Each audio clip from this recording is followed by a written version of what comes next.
কুরআন ও হাদিস অনুসারে আল্লাহ তাআলা মানুষকে মাটি থেকে সৃষ্টি করেছেন এবং তার মধ্যে নিজের রূহ বা আত্মা ফুঁকে দিয়েছেন। প্রথম মানুষ আদমের এই সৃষ্টির পর ফেরেশতাদের তাকে সিজদা করার নির্দেশ দেওয়া হয়েছিল। এরপর নূহ আ.সালাম এর সম্প্রদায়, সামুদ, আদ জাতি, ফেরাউন ও লূত আ.সালাম এর সম্প্রদায় বিলুপ্ত হয়েছে। পরবর্তীতে মানুষের বংশধর তরল পদার্থ বা বীর্য থেকে সৃষ্টি হয়েছে এবং তাদের অস্তিত্বের মূল উদ্দেশ্য হল আল্লাহর ইবাদত করা ও তার নির্দেশ অনুসারে জীবন পরিচালনা করা। মানুষ সৃষ্টির ঘোষণা। ফেরেশতারা ছিল আলো থেকে সৃষ্ট। তারা আল্লাহর অবিরাম ইবাদত করত। আল্লাহর কোনো হুকুম তারা অমান্য করত না। তাই যখন আল্লাহ ঘোষণা করলেন, আমি পৃথিবীতে এক নতুন সৃষ্টিকে পাঠাব, যে হবে আমার প্রতিনিধি, ফেরেশতারা বিস্ময়ে বলল, হে আল্লাহ, আমরা তো সবসময় আপনার ইবাদত করি, আপনার মহিমা কীর্তন করি, তবে কেন এমন সৃষ্টি করবেন যে সেখানে ঝগড়া করবে, অন্যায় করবে, রক্ত ঝরাবে? আল্লাহ তখন তাদের বুঝিয়ে দিলেন, আমি যা জানি তোমরা তা জানো না। অর্থাৎ মানুষকে শুধু দেহ হিসেবে নয়, বরং জ্ঞান, বিবেক, রূহ ও দায়িত্ব দিয়ে সৃষ্টি করা হবে।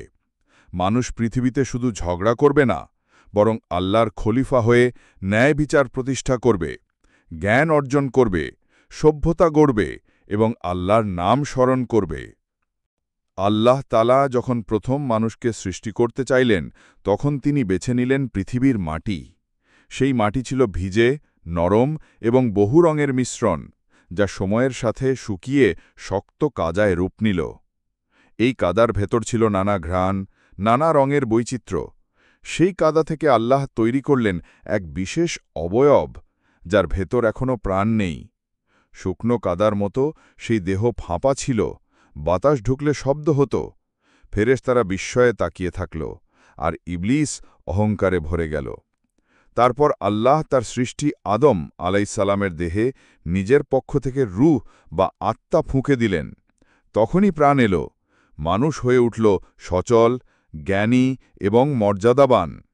আর এভাবেই মাটির দেহে যখন আল্লাহর রূহ প্রবাহিত হল, তখনই সূচনা হল মানুষের প্রকৃত জীবনের, যা কেবল মাটি নয়, বরং আধ্যাত্মিকতা, জ্ঞান আর আল্লাহর আনুগত্যের সাথে জড়িয়ে। আল্লাহ তাআলা যখন হজরত আদম আলাইসালামকে সৃষ্টি করলেন, তখন তিনি ফেরেশতাদের নির্দেশ দিলেন তার সামনে সিজদা করতে। এখানে সিজদা মানে উপাসনার সিজদা নয়, বরং সম্মান ও শ্রদ্ধার নিদর্শন। আল্লাহ এ আদেশের মাধ্যমে আসলে ফেরেশতাদের পরীক্ষা করতে চেয়েছিলেন যে তারা কি আল্লাহর নির্দেশ মেনে নেয় নাকি নিজের মতকে প্রাধান্য দেয়। সব ফেরেশতাই বিনয়ের সাথে আদম আলাইসালামের সামনে সিজদায় পড়ে গেল, কারণ তারা জানত আল্লাহর হুকুমই সর্বোচ্চ। এই সিজদার মাধ্যমে প্রমাণ হল আল্লাহ মানুষকে বিশেষ মর্যাদা দিয়েছেন এবং তাকে জ্ঞান ও দায়িত্বে উঁচু স্থানে রেখেছেন। কিন্তু একমাত্র ইবলিস, যে আসলে জিন ছিল, সিজদা করতে অস্বীকার করল। অহংকার করে বলল, আমি আগুন থেকে সৃষ্ট আর সে মাটি থেকে, আমি তার চেয়ে উত্তম, তাই আমি তার সামনে সিজদা করব না। এই অহংকারই তাকে ধ্বংস করল। সে আল্লাহর নির্দেশ অমান্য করল, আর সেই মুহূর্ত থেকেই আল্লাহর অভিশপ্ত হল। কিন্তু ইবলিস শুধু এতেই থামল না। আল্লাহ তাকে জানিয়ে দিলেন, তুমি জান্নাত থেকে বিতাড়িত। তখন ইবলিস প্রতিজ্ঞা করল, আমি মানুষের জন্য শত্রু হয়ে থাকব। আমি তাদের ডান দিক থেকে, বাম দিক থেকে, সামনে থেকে, পেছন থেকে এসে বিপথে টানব। তাদেরকে দুনিয়ার মোহে ফেলব, পাপের দিকে ডাকব, যাতে তারা আল্লাহর কৃতজ্ঞ না হয়। সেই দিন থেকেই ইবলিস মানুষের চিরশত্রু। তার অহংকার তাকে কেবল আল্লাহর অবাধ্য বানায়নি, বরং তাকে প্রতিজ্ঞবদ্ধ শত্রুতে পরিণত করেছে। সে চায় মানুষ যেন আল্লাহর রহমত থেকে বঞ্চিত হয়, যেমনটা সে নিজেই হয়েছে। আল্লাহ তাআলা হজরত আদম আলাইসালামকে একা রেখে দেননি। তিনি জানতেন যে একা থাকা মানুষের জন্য কষ্টকর। তাই আল্লাহ তার জন্য একজন সঙ্গিনী সৃষ্টি করলেন, যার নাম হল হাওয়া আলাইসালাম। হাদিসে এসেছে, আল্লাহ আদমের শরীর থেকে, বিশেষ করে তার একটি পাঁজরের হাড় থেকে হাওয়া আলাইসালামকে সৃষ্টি করেন। এটা ছিল আল্লাহর হিকমতপূর্ণ সিদ্ধান্ত, যাতে দুজনের মধ্যে ঘনিষ্ঠ সম্পর্ক ও ভালোবাসা থাকে। যখন আদম আলাইহিসসালাম ঘুম থেকে জেগে উঠলেন, দেখলেন তার পাশে এক সুন্দর, কোমল ও শান্ত স্বভাবের নারী। আল্লাহ তাকে বললেন, এ হচ্ছে তোমার সঙ্গিনী। তখন আদম তাকে হাওয়া নামে ডাকলেন। আর এভাবেই শুরু হল মানব জীবনের প্রথম দাম্পত্য সম্পর্ক। হাওয়া আলাইহিসসালাম শুধু আদম আলাইহিসসালামের স্ত্রী ছিলেন না, তিনি সমগ্র মানবজাতির মা। তাদের দুজনের থেকেই পৃথিবীতে অগণিত মানুষ জন্ম নিয়েছে। আল্লাহ তাআলা হজরত আদম আলাইহিসসালাম ও হাওয়া আলাইহিসসালামকে জান্নাতে স্থাপন করলেন। জান্নাত ছিল শান্তি ও সুখে পরিপূর্ণ। সেখানে ছিল নদী, ফলমূল, বাগান আর সীমাহীন নিয়ামত। আল্লাহ তাদের বললেন, হে আদম, তুমি ও তোমার স্ত্রী জান্নাতে বাস করো।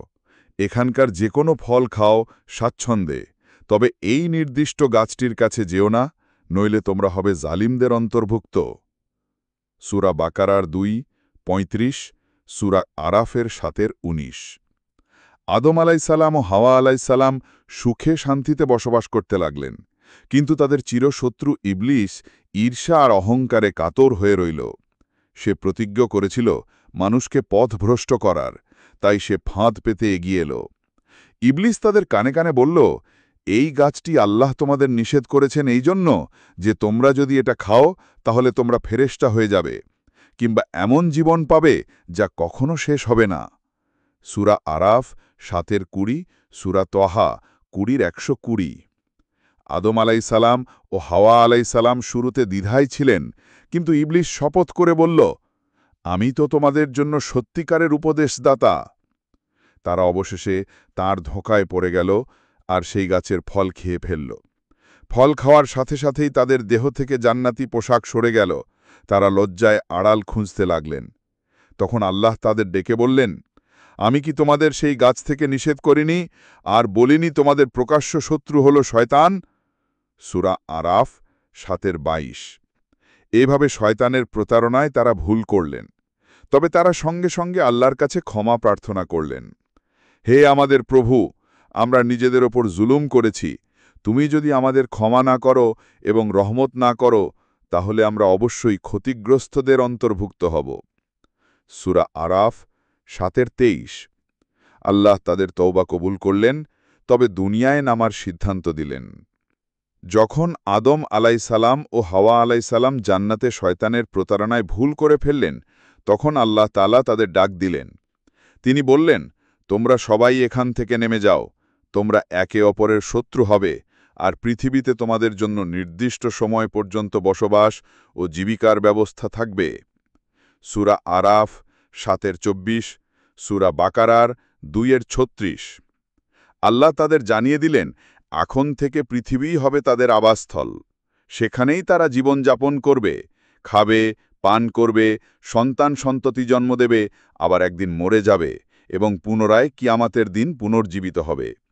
তবে আল্লাহ আদমকে একা ছেড়ে দেননি, তিনি তাকে নবুয়ত দান করেন, যাতে তিনি তার সন্তানদের সঠিক পথে পরিচালিত করেন।